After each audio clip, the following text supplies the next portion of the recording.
हरे कृष्णा। श्रीमद् भगवत गीता अध्याय 2 सांख्य योग श्लोक 65वां। ध्यायतो विश्यान् पुंसः संगस्तेषुपजायते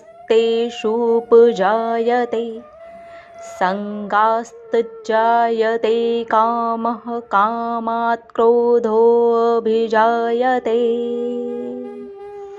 आगे श्री कृष्ण भगवान कहते हैं, इंद्रियों का ज़्यादा ध्यान करने से, इंद्रियों का ज़्यादा चिंतन करने से, उससे जुड़े हुए सुख के पीछे भागने से आसक्ति उत्पन्न हो जाती है। उसी के पीछे इंसान पड़ जाता है क्योंकि उसे ये लगता है यही सच्चा सुख है। और उस सुख के पीछे जब उसे आसक्ति हो जाती है, यानी कि लालच बढ़ जाता है, तब फिर काम उत्पन्न होता है और काम से ही क्रोध उत्पन्न होता है। फिर वो अपना क्रोध बाहर छलकाने लगता है। इस श्लोक में श्री कृष्ण भगवान अर्जुन को यही समझा रहे हैं कि अगर इंद्रियों का ज़्यादा चिंतन होगा तो मनुष्य की इंद्रियों में ही ज़्यादा आसक्ति हो जाएगी, और अगर इंद्रियों में ही ज़्यादा आसक्ति हो गई तो फिर उसी आसक्ति से काम उत्पन्न होगा, और जब काम उत्पन्न होगा तो फिर क्रोध बाहर आएगा ही आएगा, क्रोध प्रकट होगा ही होगा। अब इस श्लोक को हम बहुत ही आसानी से अपने जीवन में लगा करके देख सकते हैं,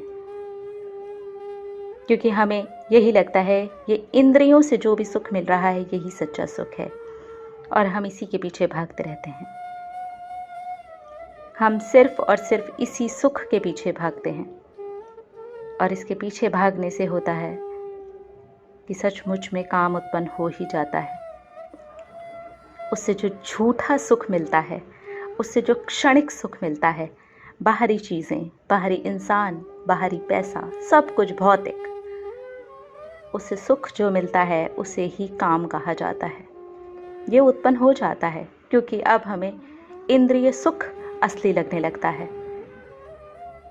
और जब काम उत्पन्न होता है तो क्रोध स्वतः प्रकट होता है। जब भी काम पूरा नहीं होगा, यानी कि वो जो भौतिक चीज़ से मिलने वाला सुख है वो हमें नहीं मिलेगा, तो हम चिड़चिड़े हो जाते हैं, हमें गुस्सा आता है। कभी हम अपनों पर गुस्सा उतारते हैं तो कभी दूसरों पर, तो कभी खुद के ऊपर ही गुस्सा उतार देते हैं।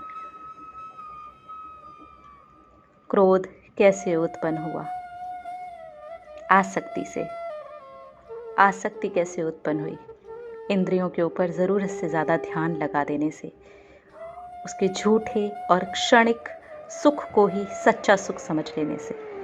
तो हमें अपनी इंद्रियों के सुख के ऊपर ज़्यादा ध्यान नहीं लगाना चाहिए, क्योंकि इससे फाइनली क्रोध, एंगर, गुस्सा यही प्रकट होगा।